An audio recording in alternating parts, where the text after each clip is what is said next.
เศรษฐีผู้ดีเกิดหนาหน้ามน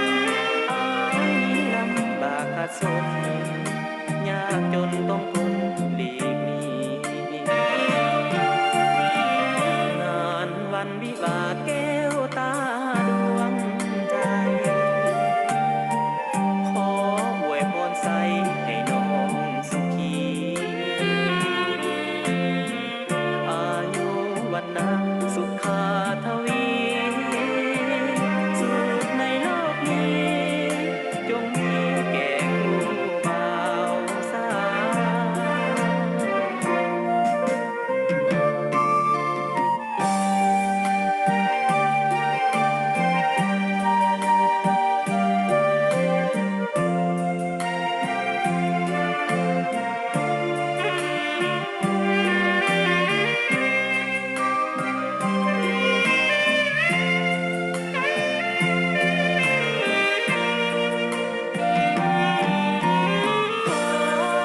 ววิงวอนพ